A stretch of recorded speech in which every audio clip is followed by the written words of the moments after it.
늘 드리는 기도처럼 오늘 저는 여러분의 마음이 성령의 도우심으로 열려져서 또 강단을 통해서 말씀을 통해서 주고받는 이 내용이 여러분을 살리고 도전하고 회개로 촉구하고 또 주님 앞에 더 거룩한 주의 백성으로 서게 되는 귀한 말씀 될 수 있게 되기를 주님의 이름으로 축복드립니다. 우리가 신앙생활을 하는 사람들은 누구나 한 번쯤은 은혜 받고 싶다는 생각을 다 해보셨을 것입니다. 맞죠? 여러분 은혜 받고 싶다 그런 생각 해보지 않으셨습니까? 그런데 저는 한번 여러분에게 이렇게 한번 묻고 싶어요. 여러분은 왜 은혜를 받기 원하셨습니까? Why? Why do you want to be graced? 왜 은혜를 받기 원하셨나요? 여러분 직접 대답을 하지 않으셔도 됩니다. 그러나 여러분들이 한 번쯤은 좀 생각해 보셔야 돼요.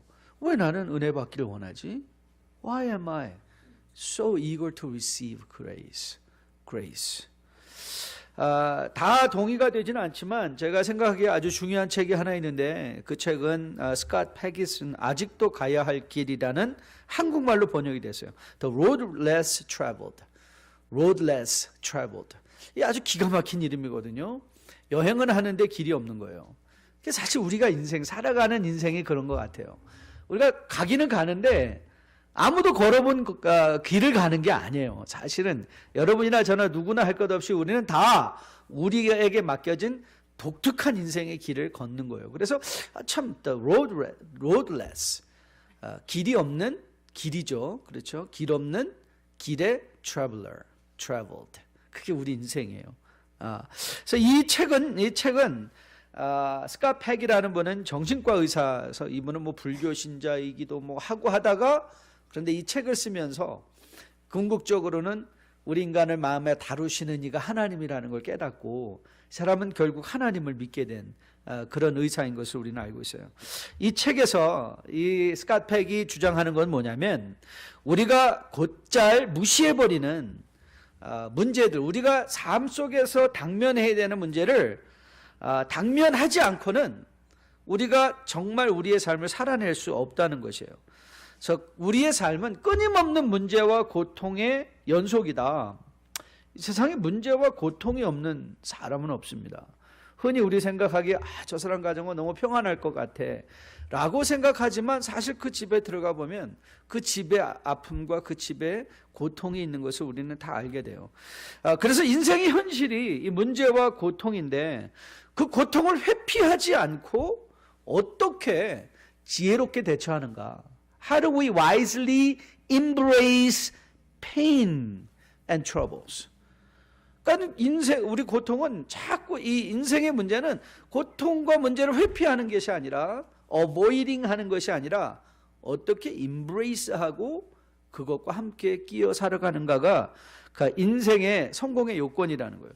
그런데 왜 정신적인 문제가 생기느냐? 대부분의 사람들은 현실의 문제를 직시하지 않으려고 하고 또 싫은 문제들을 뒤로 미루고 문제 자체를 문제 삼지 않고 그리고 마치 문제가 없는 것처럼 자신을 기만하고 포장하고 계속해서 도피할 길만을 선택하는 것이 인간의 근본적인 심리적 문제라는 거예요.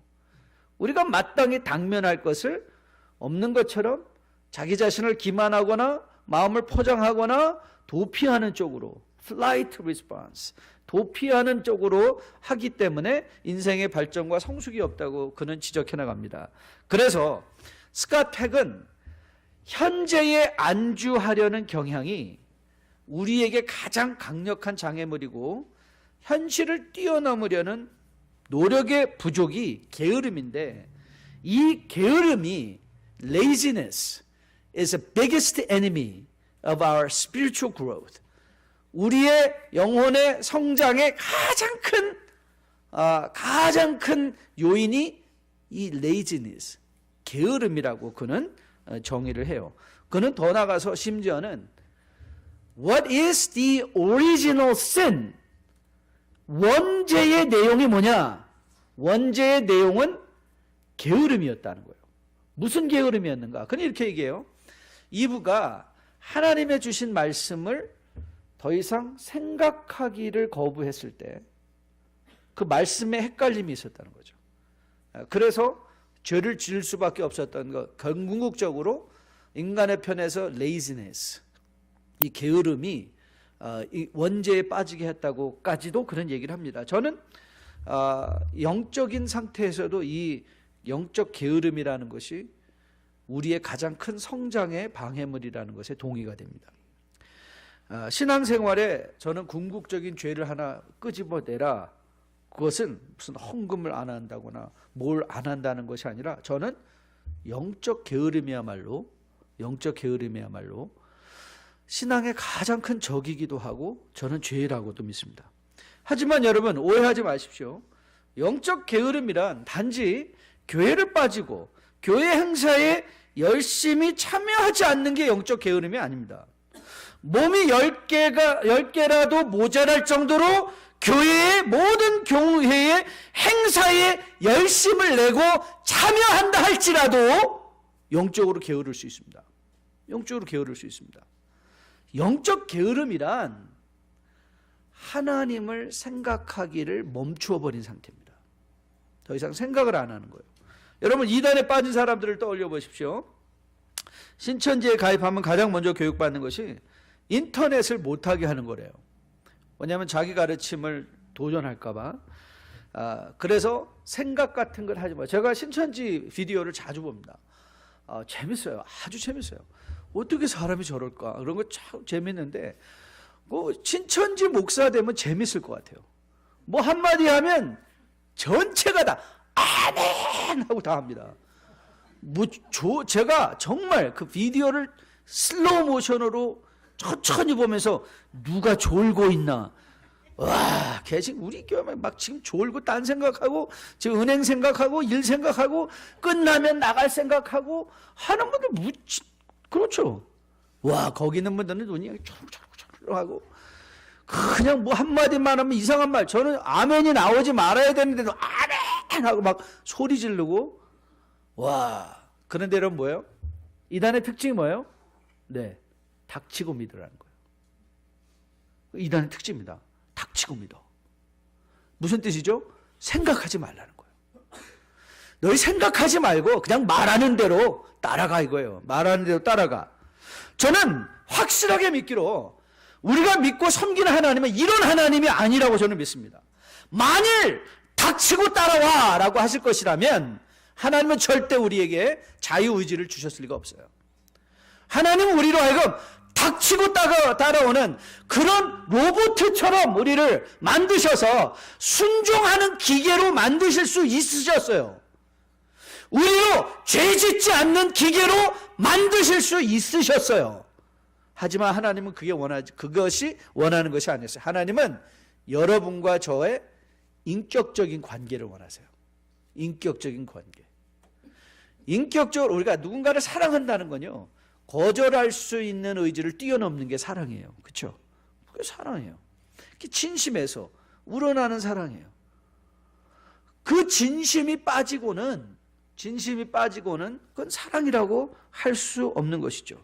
많은 경우 사람들이 카리스마로 강한 지도자 혹은 그들로부터 은혜 받는 것을 사모해요. 그런데 여러분, 우리는 은혜를 받고 영적으로 게을러질 수 있습니다. 많은 경우에 은혜 받는다는 것이 은혜 받아서 이제는 생각 없이 살았으면 좋겠어. 고민 없이 살았으면 좋겠어. 나는 예배 드리고 싶지 않는데 은혜 받았더니 그냥 막 예배가 드려져. 나는 성경 읽고 싶지 않은데 은혜 받았더니 성경이 막 읽어지고, 손해보고 싶지 않았는데 은혜 받았더니 손해보고 싶은 마음이 생기고, 그래서 우리는 예배를 어떻게 더 잘 드리거나 어떻게 더 성경을 잘 읽거나 어떻게 이웃을 더 잘 섬길 거를 생각하거나 노력을 하거나 그 계획을 세우지 않고 뭐예요? 은혜 받기를 원하는 거예요. 그래서 아무 생각 없이 그냥 되는 걸, 수동적으로 막 되는 상태. 저는 하나님이 그런 은혜를 주시지 않는다고 생각해요. 하나님은 우리로 씨름하게 하세요. 여러분, 이번 창세기에서 야곱의 야복강의 씨름을 보셨어요? 씨름을 하신다니까요. 하나님은 우리와 씨름하세요. 하나님은 매일 우리의 삶의 현실 속에서 생각하고 갈등하고 그 선택이 하나님을 향한 사랑의 선택이 되기를 원하세요. 하나님도 우리를 사랑으로 선택하시니까. 그 사랑으로 연결되기를 원하시는 거예요. 로마서 9장이 교훈이 되는 이유는 어디에 있는가 하면, 물론 내용도 중요하지만 저는 바울을 통하여 그가 추구하고 있는 신앙생활을 엿볼 수 있기 때문에 교훈이 된다고 생각해요. 바울은 일단 교리적으로 관계적으로 어려운 문제를 피하지 않습니다. 아마 바울에게 있어서 가장 껄끄러운 것을 대라면 이방인을 전도할 때나 혹은 이 유대인들과의 관계 속에서 바로 이 유대인 문제였어요. 유대인 문제. 이거 어려운 문제였습니다. 이방인들은 아마 이렇게, 야, 니들은 왜 그러냐? 당신 유대인들은 왜 우리를 핍박하냐라고 바울을 공격할 수 있을 것이고요. 너 유대인이면서 그러고 다녀도 되냐고 유대인으로부터 바울은 핍박을 받았어요. 하지만 바울은 그 문제를 피하지 않아요. 그 문제들을 생각해요. 그리고 그 문제들에 대해서 대처하고 있어요.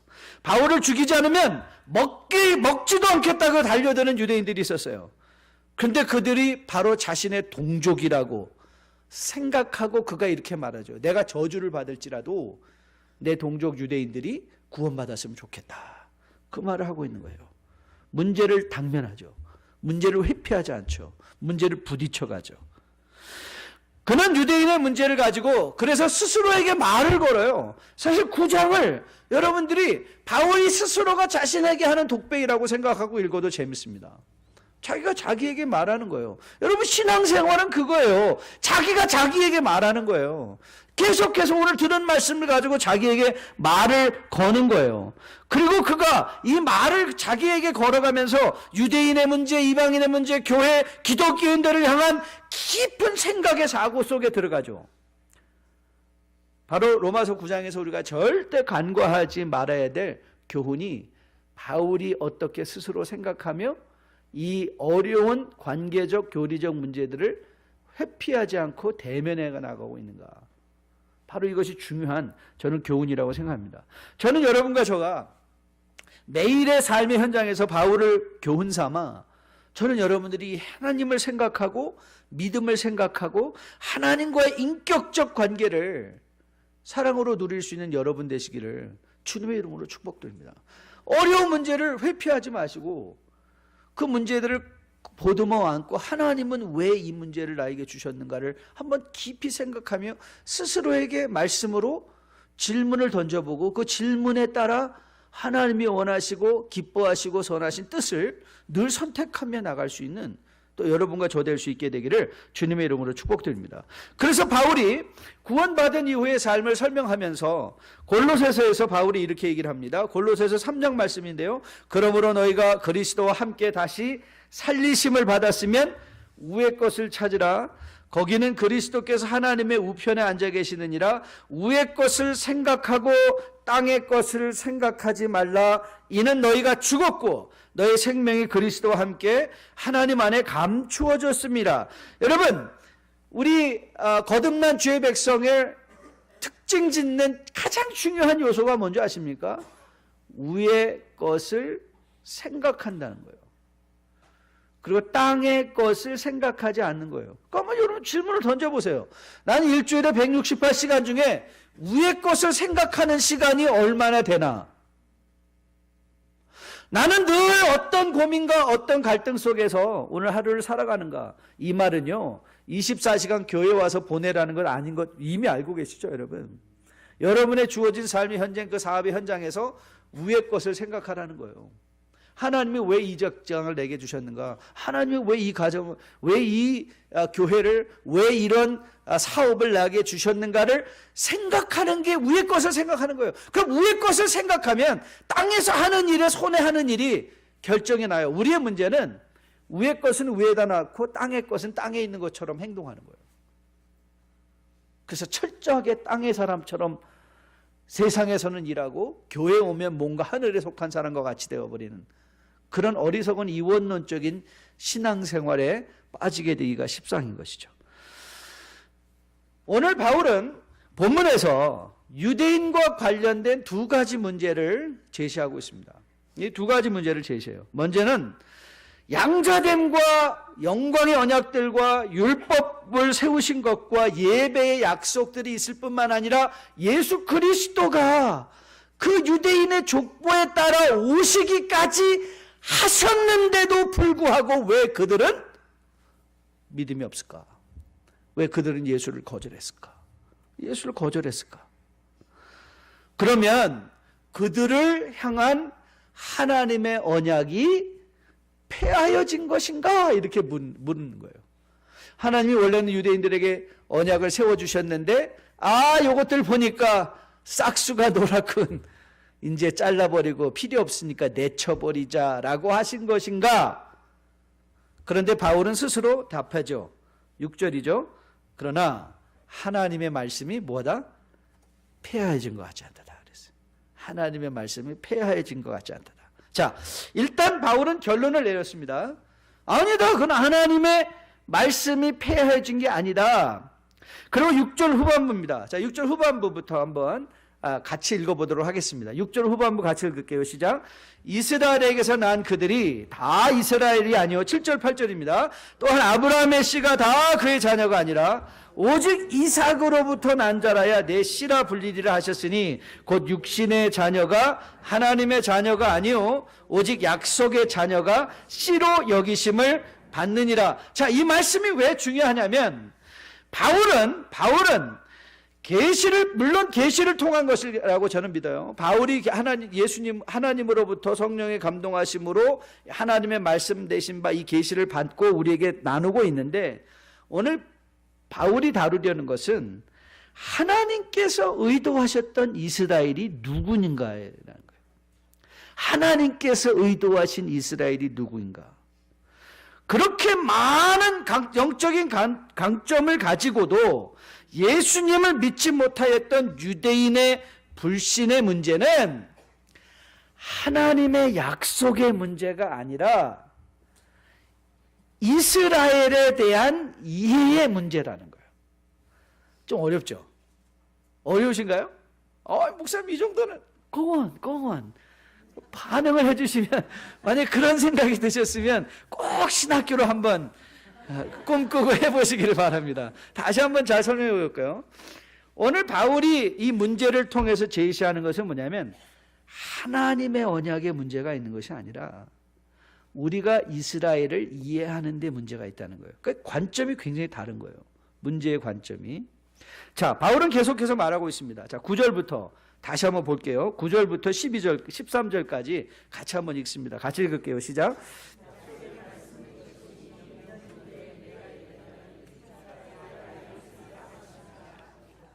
그뿐 아니라 또한 리브가가 우리 조상 이삭 한 사람으로 말미암아 임신하였는데 그 자식들이 아직 나지도 아니하고 무슨 선이나 악을 행하지 아니한 때에 택하심을 따라되는 하나님의 뜻이 행위로 말미암하지 않고 오직 부르시는 이로 말미암아 서게 하시리라.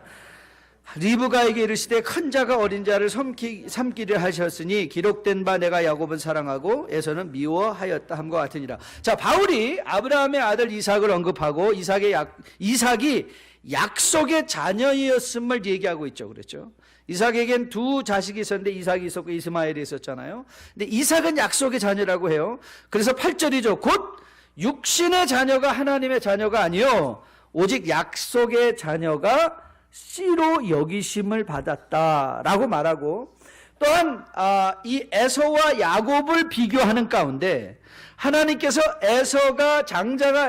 장자인 에서를 사랑하지 않고 애곱을 사랑했다는 말을 등장시키고 있는 것은, 하나님이 우리를 선택하시는 것은 원래부터 율법 이전부터, 여러분 우리는 지금 이 창세기 사건이 모세의 율법 이전 아닙니까? 그렇죠?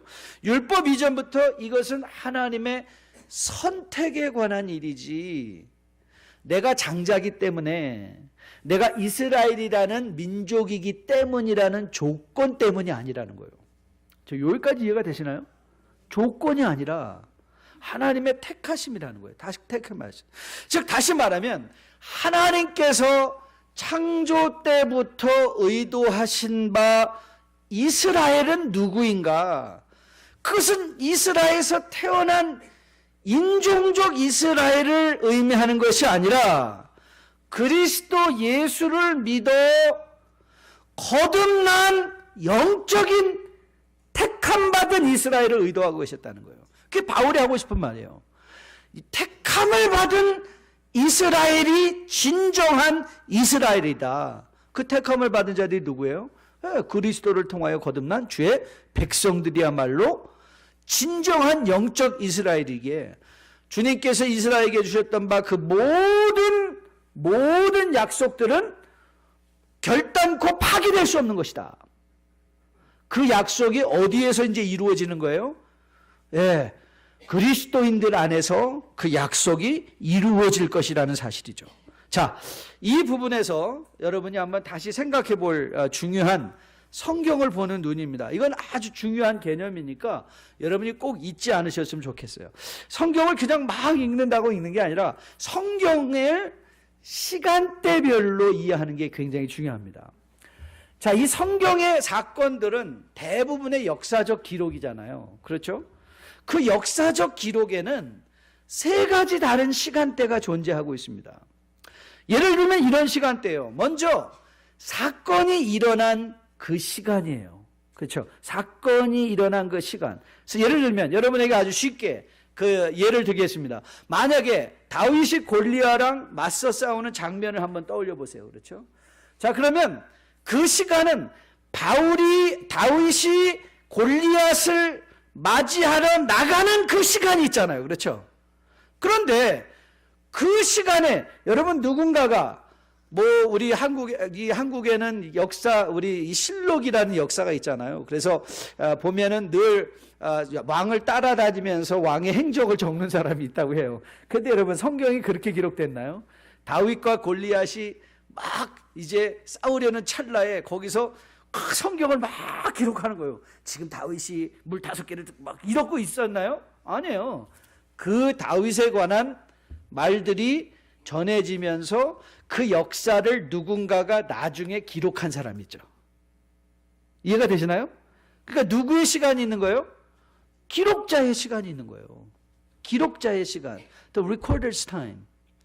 그러니까 history in time, in space. 그 사건이 일어난 공간, 다윗과 골리앗의 시간이 있고 그 다윗과 골리앗의 시간에 기록자의 시간이 더해지는 거예요. 그렇죠? 왜냐하면 지금 그를 기록할 때 기록자들은 여러분 역사는요 어느 것 하나 선택되어진 것이 아닌 것이 없습니다. 여러분 우리가 모든 역사를 다 기록할 수는 없어요. 우리가 뉴라이프의 15년의 역사도 우리는 뉴라이프의 15년에 매주 일어났던 모든 것을 다 기억하는 것이 아니라 그 중에 얼마 몇 번을 기억하는 거죠. 그리고 여러분이 뉴라이프의 역사를 쓰시고자 한다면 모든 역사를 다 쓰는 것이 아니라 그 중에 얼마 기록자의 시간이 있는 거예요. 기록자가 택한 사건이 있고 기록자가 택한 시간이 있고요. 또 마지막 시간대가 있어요. 그건 뭐예요? 독자의 시간대예요. 그걸 읽고 있는 사람. 그러니까 이 독자의 시간은 너무너무나 다양하겠죠. 그렇죠? 다양하겠죠. 당시에 그 바로 이 기록이 쓰여졌을 때 이 포로 생활에 가서 포로로 잡혀간 이스라엘 백성들이 읽는 다윗과 골리앗의 이야기, 그리고 여러분과 저가 읽는 다윗과 골리앗의 이야기, 여러분 이 시간대가 보이시나요?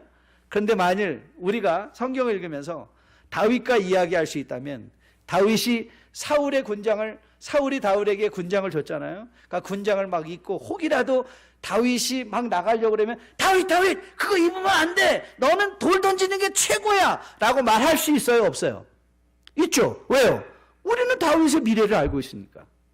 그러니까 여러분과 저는 독자의 입장에서 사건을 보면 우리는 이 다윗과 골리앗의 과거, 다윗이 어떻게 목동을 치다가 여기 왔고 다윗이 지금 어떻게 골리앗 앞에 맞서고 있고 우리는 다윗이 혹이라도 그때 막 어려움을 당하는 거예요. 저는 보통 이 배구를 볼 때 저는 좀 성격이 이상한 것 같아요. 그래서 저는 스포츠를 이렇게 그러니까 하루 지나서 재방송이 보는 게 좋더라고요. 일단 이긴 걸 아니까 안심하고 막 여기서 실수해가지고 막 지고 있는 데다도 에이 괜찮아 조금만 지나가면 이길 수 있어. 그리고 지루하면 막 fast forward 눌러가지고 그 결정적인 순간까지 가는 거예요. 그래서 하고서는 읽는 거죠. 왜요? 재방송을 본다는 건 우리는 이미 역사의 추이를 알고 있다는 거예요. 미래를 알고 있는 거예요. 여러분 그거 아세요? 우리는 지금 이 역사를 재방송적인 관점에서 보고 있다는 거예요. 왜냐하면 하나님이 여러분의 인생에 우리는 주와 함께 영광의 우편의 자리에 설 것을 아노라 이 말이에요. 그렇죠? 그럼 여러분이 지금 일어나고 있는 모든 사건을 뭘 기준으로 해서 읽으셔야 돼요? 지금 일어나고 있는 일, 지금의 실패, 지금의 어려움, 지금의 고난으로만 읽지 말고 뭐를 읽으면 돼요?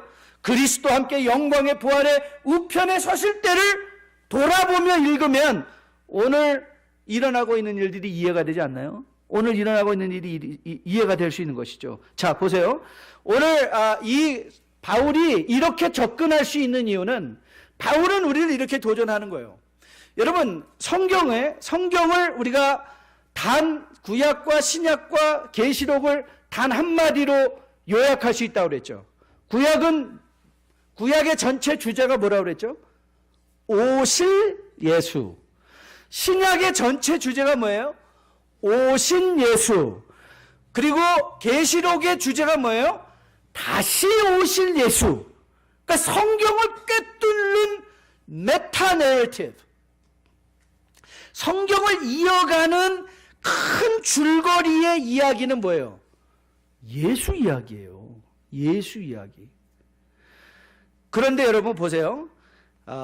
이 말은 성경학자들이 그렇게 말한 게 아니에요. 성경학자들이 신약의 구약의 주제는 오실 예수고 신약의 주제는 이게 아니라 자 주님께서 이렇게 말씀하셨어요. 잘 들어보세요. 엠마오로 가는 제자들을 만나주시면서 성경을 풀어 설명해 주시는 장면에 주님께서 제자들에게 이렇게 말하십니다. 이르시되 미련하고 선지자들이 말한 모든 것을 마음에 덜이 믿는 자들이여 그리스도가 이런 고난을 받고 자기의 영광에 들어가야 할 것이 아니냐 하시고 이에 모세와 모든 선지자의 글로 시작하여 모든 성경에 쓴 바 자기에 관한 것을 자세하게 설명했단 말이에요. 모든 성경에 쓴 바 자기에 관한 이 자기가 누구예요? 예수님. 그러니까 성경은 뭘 중심으로 읽어야 되는 거예요? 여러분이 구약을 볼 때 구약에 일어난 사건만을 보는 것이 아니라 그리스도의 십자가의 관점에서 구약을 읽어내라는 거예요. 그때야 비로소 구약이 확 열리는 거예요. 그런데 구약에 있는 사람들은 십자가가 미래적인 사건이기 때문에 침침하게 보이죠. 침침하게 보여요. 그래서 구약의 사건들을 일련의 사건들을 보면 왜 이들이 이렇게 행동했을까? 왜요? 침침하게 보이니까. 침침하게 말할 수 없는 것이죠. 여러분 고린도전서 10장에서 바울은 말해요. 이 이스라엘이 광야에 일어난 이스라엘이 광야 40년을 헤매고 다녔던 그 모든 것들이 우리에게 뭐가 된다? 본이 되게 하신다 그랬어요. 그러니까 우리는 그리스도 십자가를 중심으로 뭘 읽어나가는 거예요? 출애굽 또한 광야 생활 동안 이들의 이스라엘의 모든 역사 동안 그것이 우리에게 교훈이 되게 하려 하심이라. 교훈이 되게. 그래서 구약을 통해서 어떻게 우리가 그리스도 안에서 살아가는 것이 합당한 길인가를 뭐 하라는 거예요? 교훈 받으라는 거예요. 다시 말하면 구원받은 이스라엘이란 누군가? 그리스도의 이 유대인으로 태어난 자들이 이스라엘인이 아니라 그리스도께서 우리를 위하여 십자가에 달려 죽어주신 그 보혈의 공로에 피를 힘입어 하나님께 택함 받은 주의 백성들이 누구다? 영적인 이스라엘이라는 거예요.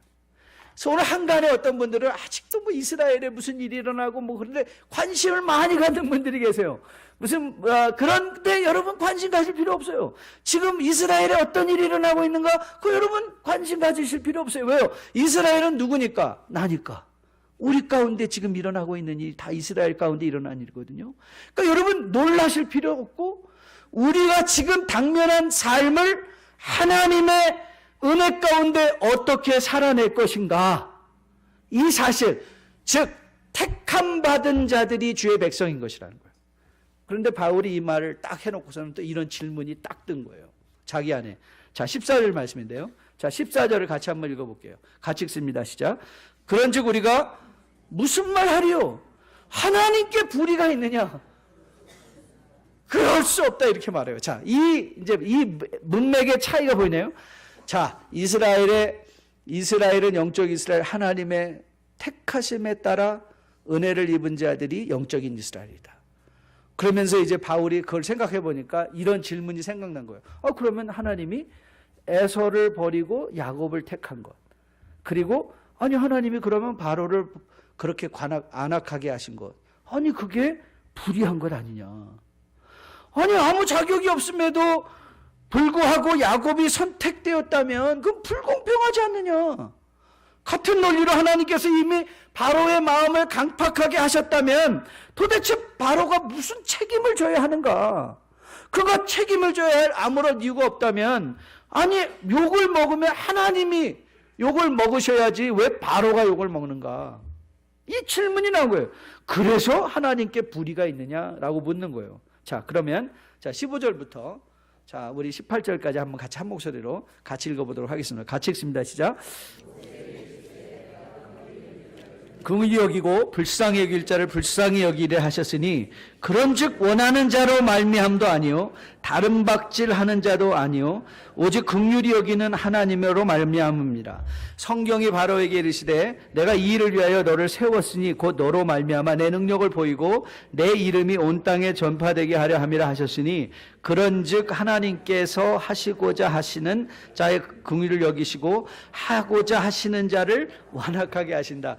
자, 그런데 오늘 여기서 바울은 사실 하나님이 불의하냐 라는 질문에 대한 답을 내리고 있지는 않아요. 그 답을 내는 게 아니에요. 대신 바울은 우리에게 이렇게 하는 거예요. 질문 자체의 정당성을 보라는 거예요. 우리가 하나님을 불의하다라고 말할 수 있느냐는 거예요. 자, 그걸 한번 다시 잘 풀어볼게요. 왜냐하면 바울의 답은 이래요. 하나님이 불공평하신가를 묻는 그 자체가 잘못된 것임을 어떻게 증명하는가 하면 하나님이 선택하는 기준이 뭐냐? 16절이죠. 그게 중요한 단어가 거기에 등장하거든요. 중요한 단어. 16절 같이 읽습니다. 시작. 그런즉 원하는 자로 말미암도 아니요 다른 박질하는 자로 말미암이 아니요 오직 뭐요? 긍휼히 여기셨다. 여러분, 불공평하다 할 때는 뭐가 기준이 돼야 되죠? 공의가 기준이 돼야 돼요. 자, 이거 중요한 개념인데 잘 들어보세요. 불공평, it's not fair 라고 할 때는 그 right한 기준이 잘못됐다는 거예요. 그렇죠? 공의가 사라졌다는 거예요. It's not fair, 공의가, it's unfair, fair, 이 말은 공의의 문제인 거예요. 그런데 주님은 하나님은 여러분과 저를 선택하실 때 공의를 기준이 아니라 뭐를 기준으로? 긍휼하심을 기준으로 정하셨다는 거예요. 즉 출발선의 문제를 다시 생각해 보라는 거예요. 우리가 공의를 기준으로 한다면, 제가 우리 어르신 목사님들한테 들은 얘기예요. 사실 이 노회 가면 항상 이런 사람들이 있어요. 법이요. 그러니까 무조건 법이요. 그 법이라는 말을 내세우는 건 무슨 뜻이냐면 unfair, 불공평하다. 법으로 하자는 거예요. 하도 법이요 하고 자기 공의를 내세우니까 어떤 나이 드신 목사님이 뒤에서 그러시는 거예요. 그 법 좀 그만합시다. 우리 법대로 하면 우리 다 죽은 자들 아니오. 여러분, 우리가 공의로, 공평함으로 하나님 앞에 구원을 받으려면 우리는 이미 다 뭐예요? 죄인이에요. 모든 사람이 죄를 지었음에 하나님의 영광에 이르지 못하였더니 죄의 싹은 뭐예요? 사망인 거예요. 그러니까 죄의 싹이 사망인 것이 뭐예요? 정상인 거예요. 정상. 우리는 다 죄로 말미암아 죽는 것이 공의예요. 공의. 그런데 하나님은 사랑하심으로 뭐 하시는 거예요? 긍휼을 베푸심으로 우리를 불쌍히 여기심으로 우리를 어떻게 해주신다? 선택해 주신다는 거예요. 그러니까 우리는 불쌍히 여김을 받은 사람들이에요. 그래서 하나님의 긍휼하심에 대해서 바울은 이제 우리가 다음 주에 볼 거지만, 다음 주에 우리 장애주 특별 말씀을 볼 거니까 다음 주에 볼 것인데요. 오늘 여러분 눈을 내려서 여러분의 성경의 21절을 한번 보세요. 21절에 바울이 이렇게 말합니다. 토기장이가 진흙 한 덩어리를 하나는 귀 있을 그릇을 하나는 천이 있을 것을 만들 권한이 없느냐? 만약 하나님이 그의 진노를 보이시고 그의 능력을 알게 하고자 하사 멸하기로 준비된 자의 그릇을 오래 참으심으로 관용하고 또한 영광 받기로 예비하신 바 긍휼의 그릇에 대하여 그 영광의 풍성함을 알게 하고자 하였을지라도, 같이 읽을게요. 무슨 말을 하리요? 이게 뭐예요? 이게 바울이 말하는 하나님의 긍휼의 절대 주권인 거예요. 긍휼의 절대 조건인 거예요. 하나님의 절대 주권, the absolute sovereignty of God. 하나님의 긍휼을 베푸는 거에 대해서 긍휼을 받은 자가 이러쿵 저러쿵 할 말이 있다 없다? 할 말이 없다는 거예요. 그렇다면 긍휼을 받은 자의 마땅한 반응이 뭘까? What should be the proper response who has received this mercy? 이 mercy를 받은 사람, 이 긍휼을 입은 사람의 반응이 뭘까? 자, 여러분 보세요. 하나님의 긍휼하심, 하나님의 아들 하나님 자신이 십자가에 달려 돌아가시며 죄인된 인간을 구원해 주신다는 것 자체는 우리가 이해하는 것의 영역 밖이죠. 사실 하나님의 긍휼하심, 구원의 역사를 우리 인간의 생각, 말, 논리로 다 설명할 수 없습니다. 저도 그런 거를 포기했어요. 여러분에게 다 설명되리라고 생각하지 않습니다. 아니, 바울도 똑같습니다. 여러분 성경을 몇 장 펴시면 이제 바울이 11장을 결론져 가면서 그가 이렇게 말하거든요. 깊도다 하나님의 지혜와 지식에 풍성하며 그의 판단은 헤아리지 못할 것이며 그의 길은 찾지 못할 것이로다. 누가 주의 마음을 알았느냐? 누가 그의 모사가 되었느냐? 누가 주께 먼저 드려서 갚으심을 받겠느냐? 이는 만물이 주에게서 나오고 주로 말미암아 주에게로 돌아갑니다. 그에게 영광이 세세에 있을지어다. 아멘. 이렇게 말해요. 그러니까 결국 뭘 말하는 거예요? 내가 지금 9장, 10장, 11장에서 열심히 말했지만 돌이켜보니까 야, 내 말이 너무 부족하다. 하나님의 사랑의 놀라운 은혜의 긍휼에 관한 것을 내 말로 다 설명할 수 없다라고 고백하는 거죠. 그럼에도 불구하고 우리는 선택받은 자가 그러면 누구인가를 우리는 볼 수 있습니다. 어떤 사람이 진정한 하나님의 선택을 받은 자들인가. 그들의 삶의 반응을 통해서 알 수 있습니다. 삶의 반응을 통해서. 여러분 3절에서 우리는 이미 확인했죠.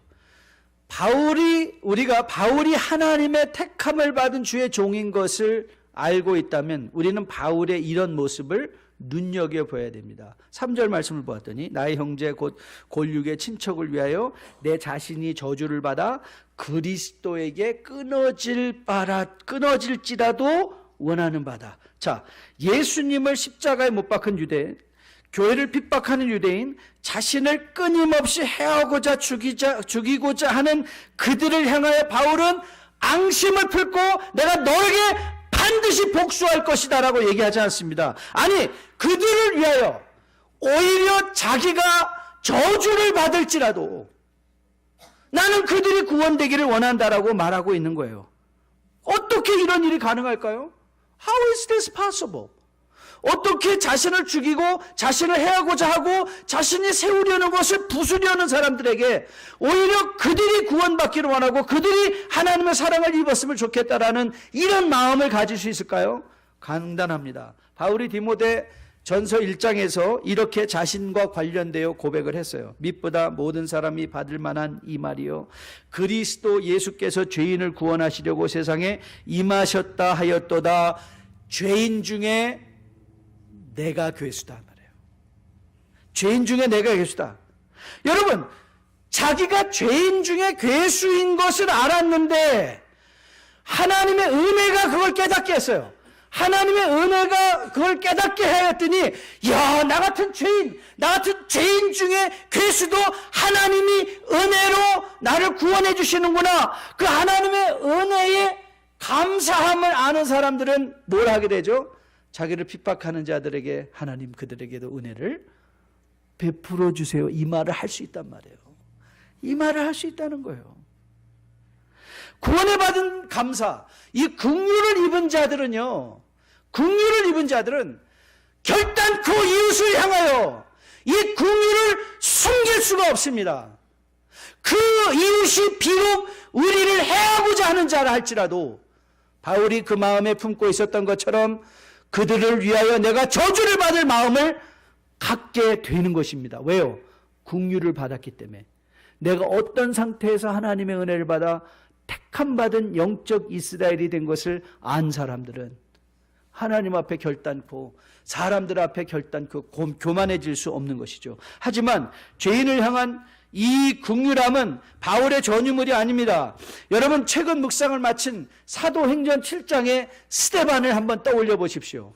여러분, 이 스데반은 자신을 향하여 돌을 던지고 죽이려는 그들을 향하여 그가 이렇게 얘기했습니다. 그들이 돌로 스데반을 치니 스데반이 부르짖어 이르되 주 예수여 내 영혼을 받으소서 하옵소서 하고 무릎을 꿇고 크게 불러 이르되 주여 이 죄를 그들에게 돌리지 마옵소서.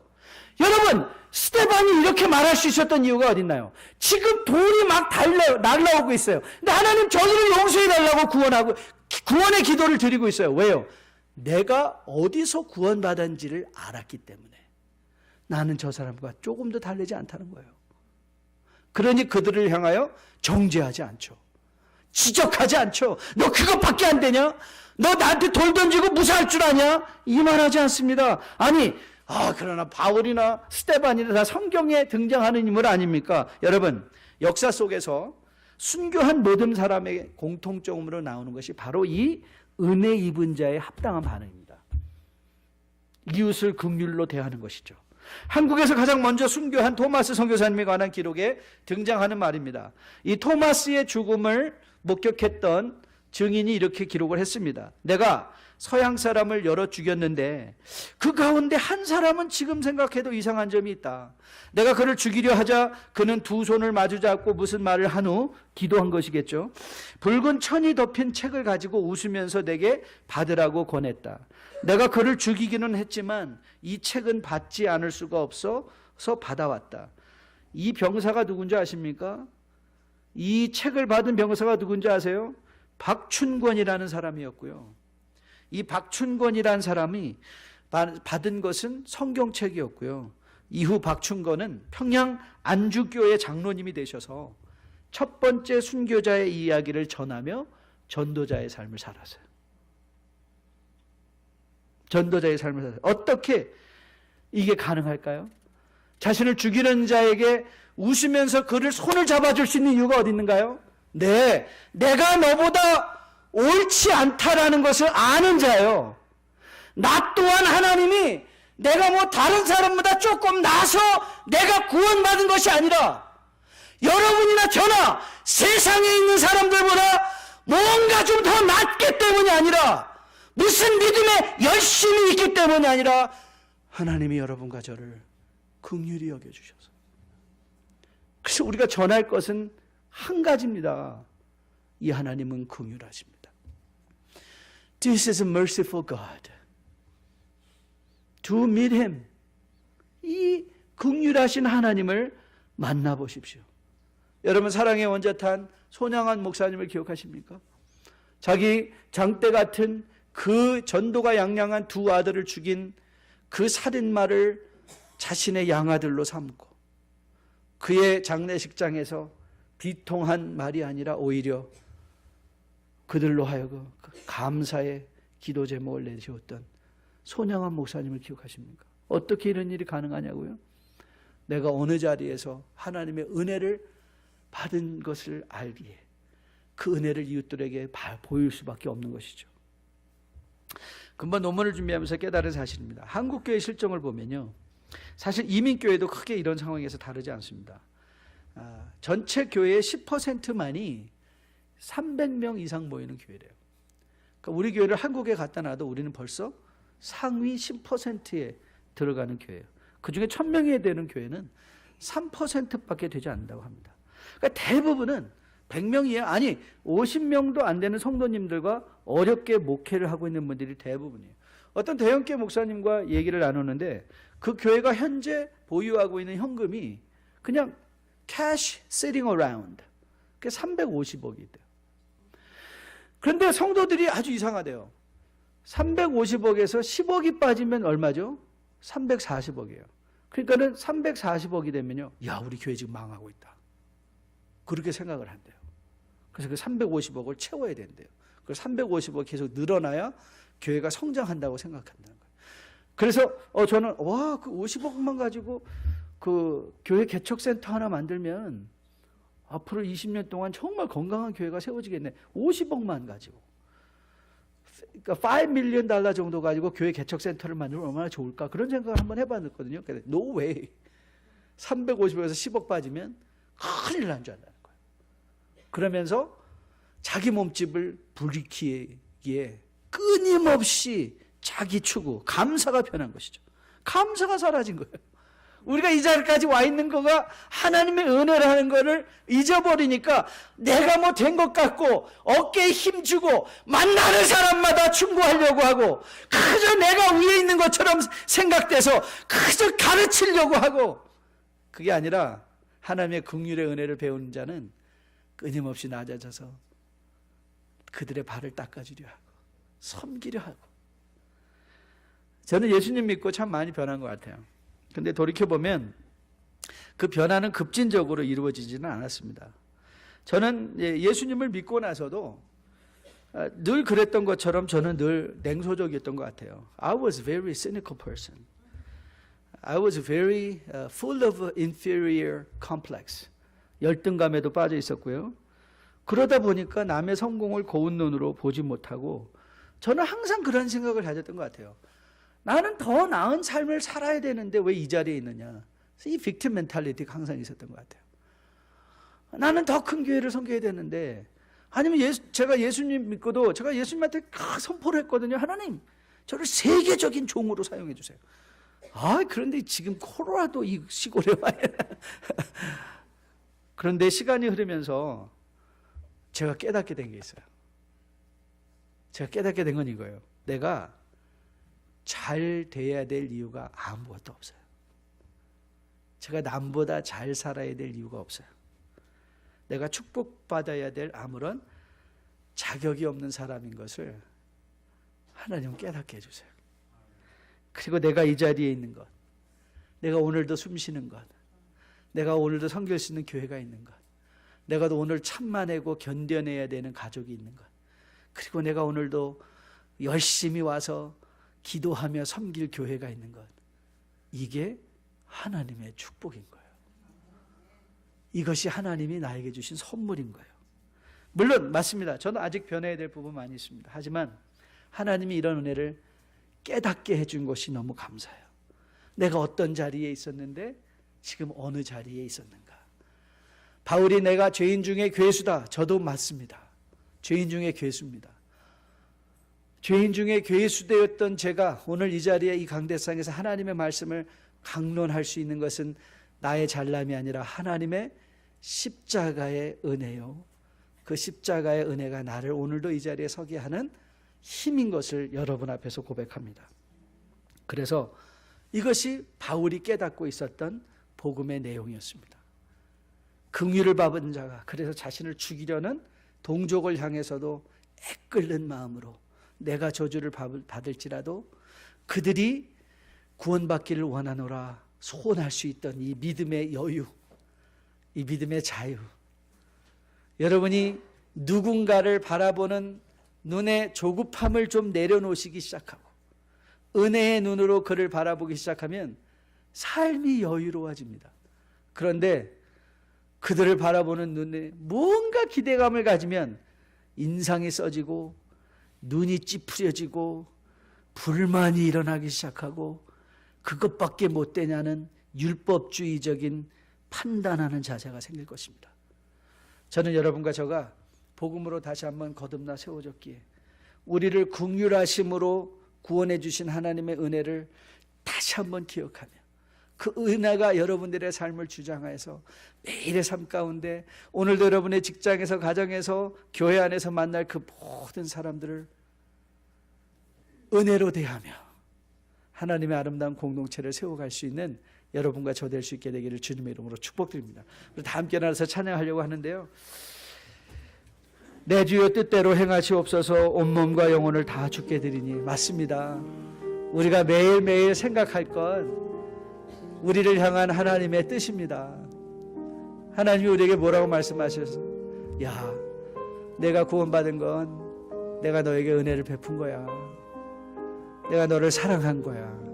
그리고 주님은 우리에게 딱 한 가지 요구하세요. 내가 너를 사랑한 것처럼 너도 나가서 내 형제를 그렇게 사랑해 주지 않겠니? 그 말을 하세요.